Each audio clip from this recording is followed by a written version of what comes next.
অন্ধকার রাতে হঠাৎ পায়ের নিচে কিছু নড়েচড়ে উঠল। মুহূর্তেই দংশন। চোখের সামনে ঝাপসা হয়ে আসছে সবকিছু।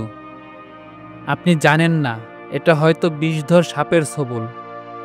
বাংলাদেশে প্রতি বছর সাপের কামড়ে মারা যায় হাজার হাজার মানুষ।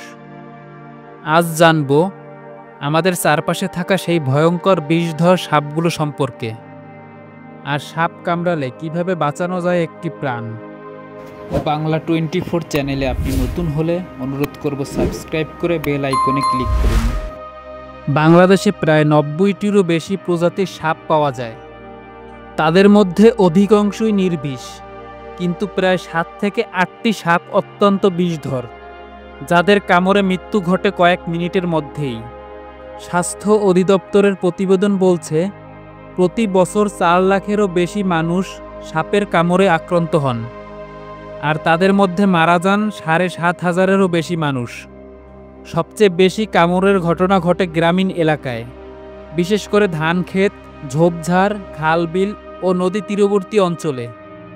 বৃষ্টি, বর্ষাকাল আর কৃষিকাজ, এই 3 সময়ে সাপের কামড়ের ঝুঁকি সবচেয়ে বেশি। কমন ক্রেইট, কালাজ বা কেউটে। বাংলাদেশের সবচেয়ে ভয়ঙ্কর সাপগুলোর একটি হলো কালাজ বা কেউটে। এই সাপের কামড়ে অনেক ক্ষেত্রেই মৃত্যু ঘটে ঘুমন্ত অবস্থায়, কারণ এটি নিশাচর প্রাণী। গায়ের রং সাধারণত কালো বা নীলচে কালো, দেহে জুড়ে থাকে সাদা ফিতের মতো দাগ। দিনে নিরীহ মনে হলেও রাতে এরা ভয়ঙ্কর হয়ে ওঠে। এদের কামড়ে শরীরের নার্ভ সিস্টেম প্যারালাইজড হয়ে যায়, ফলে রোগী ধীরে ধীরে শ্বাস নিতে না পেরে মারা যায়। ব্যান্ডেড ক্রেইট বা শঙ্খিনী। শঙ্খিনী সাপের গায়ে কালো আর হলুদ ডোরা দাগ থাকে, দেখতে অত্যন্ত সুন্দর। তবে এই সৌন্দর্যের ভিতরেই লুকিয়ে আছে প্রাণঘাতী নিউরোটক্সিক বিষ। এই সাপ সাধারণত মানুষকে এড়িয়ে চলে, কিন্তু যদি কেউ ভুল করে এদের গায়ে পা দেয় বা বিরক্ত করে, তখনই বিপদ। এরা অন্য সাপও খেয়ে ফেলে, এমনকি রাসেল ভাইপারের মতো বিষধর সাপও। ব্ল্যাক ক্রেইট বা কৃষ্ণকালাজ। এই সাপের রং কুচকুচে কালো, চকচকে এবং মারাত্মক বিষধর। এদের কামড়ে মানুষ অচেতন হয়ে যায় কয়েক মিনিটে। বিষ এতটাই শক্তিশালী যে শ্বাস প্রশ্বাস বন্ধ করে দিতে পারে স্থায়ীভাবে। অন্য সাপ এবং ছোট প্রাণী এদের খাদ্য। স্পেকটাকলড কোবরা বা খৈয় গোখরা। গোখরা মানেই ভয়। বাংলাদেশে খৈয় গোখরা সবচেয়ে সাধারণভাবে দেখা যায়। ফনার পেছনে থাকে চশমার মতো ছোপ, যেখান থেকে এসেছে স্পেকটাকলড নামটি। এই সাপ উত্তেজিত হয়ে ফনা তুলে দাঁড়িয়ে থাকে, আর তখনই বোঝা যায় আপনি বিপদে। এদের বিষ নিউরোটক্সিক ও কার্ডিওটক্সিক, মানে স্নায়ু ও হৃদযন্ত্র উভয়কেই আক্রমণ করে। মনোকল্ড কোবরা বা পদ্মগোখরা। ফনার পেছনে একচোখা দাগ, তাই নাম মনোকল্ড কোবরা বা পদ্মগোখরা। এরা সাধারণত মানুষের বসতবাড়ির আশেপাশে থাকে। কামড়ালে অল্প সময়ের মধ্যেই শরীরে বিষ ছড়িয়ে পড়ে। এদের কামড়ে প্রথমে চোখে ঝাপসা দেখা, মুখ ও গলার পেশি অবশ হয়ে যায়। এরপর শ্বাসকষ্ট ও অচেতনতা দেখা দেয়। কিংকোবরা বা রাজগোখরা।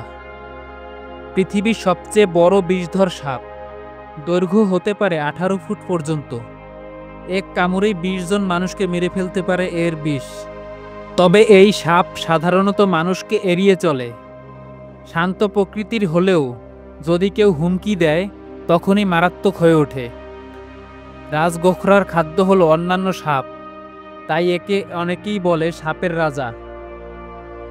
রাসেল ভাইপার বা চন্দ্রবোরা। চন্দ্রবোরা নামটাই যেন আতঙ্কের। এই সাপ আক্রমণাত্মক এবং অত্যন্ত দ্রুতগামী। বাংলাদেশের রাজশাহী অঞ্চল ও পদ্মা নদীর তীরবর্তী এলাকায় এদের উপদ্রব সবচেয়ে বেশি। রাসেল ভাইপারের কামড়ে প্রথমে প্রচণ্ড ব্যথা, তারপরে ফোলা, রক্তপাত এবং কিডনির ফেলিওর পর্যন্ত হতে পারে। বিশ্বে প্রতি বছর সাপের কামড়ে যত মানুষ মারা যায়, তার একটি বড় অংশ চন্দ্রবোরার ছোবলে। সাপের কামড় মানেই আতঙ্ক নয়, সচেতনতা হলো বাঁচার প্রথম ধাপ। মনে রাখবেন, বিষাক্ত সাপে কামড়ালে একটি মাত্র পথ আছে, দ্রুত চিকিৎসা কেন্দ্র। আক্রান্ত ব্যক্তিকে শান্ত রাখুন, আতঙ্কিত হতে দেবেন না। নড়াচড়া কমান, কামড়ের অঙ্গ যত বেশি নড়বে বিষ তত দ্রুত ছড়াবে। আক্রান্ত স্থানে হালকা ব্যান্ডেজ দিন। ঘড়ি, আংটি, তাবিজ, চুড়ি খুলে ফেলুন। স্থানটি সাবান পানি দিয়ে আলতো করে পরিষ্কার করুন। রোগীকে আধা শোয়া অবস্থায় রাখুন। যত দ্রুত সম্ভব সরকারি হাসপাতালে নিয়ে যান, যেখানে অ্যান্টিভেনাম ইনজেকশন পাওয়া যায়। বাংলাদেশ সরকার নির্দিষ্ট কিছু হাসপাতালে অ্যান্টিভেনাম সরবরাহ করে, যেমন Dhaka medical, Chattogram medical, Rajshahi medical, Barishal medical, Khulna ও ময়মনসিংহ মেডিকেল কলেজ হাসপাতালে। কখনো দড়ি দিয়ে শক্ত করে বাঁধবেন না, এতে রক্ত প্রবাহ বন্ধ হয়ে টিস্যু নষ্ট হয়। ছুরি দিয়ে কেটে বা মুখ দিয়ে চুষে বিষ বের করার চেষ্টা করবেন না। কোনো ভেষজ, কাদা বা রাসায়নিক লাগাবেন না। ওঝা বা ঝাড়ফুঁকের পেছনে সময় নষ্ট করবেন না। মনে রাখবেন, প্রতিটি সেকেন্ড মূল্যবান। সঠিক চিকিৎসাই পারে জীবন বাঁচাতে। সাপ প্রকৃতির ভারসাম্যের অংশ, তারা শত্রু নয়।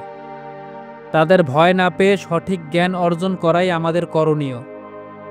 আপনি যদি জানেন কিভাবে সাপ কামড়ানোর পর আচরণ করতে হয়, তাহলেই হয়তো আপনি বা অন্য কারোর জীবন বাঁচাতে পারবেন। ভয় নয়, সচেতনতা হোক আমাদের শক্তি। এই ভিডিওটি শেয়ার করুন, কারণ জ্ঞানের এই বার্তাই বাঁচাতে পারে অসংখ্য প্রাণ।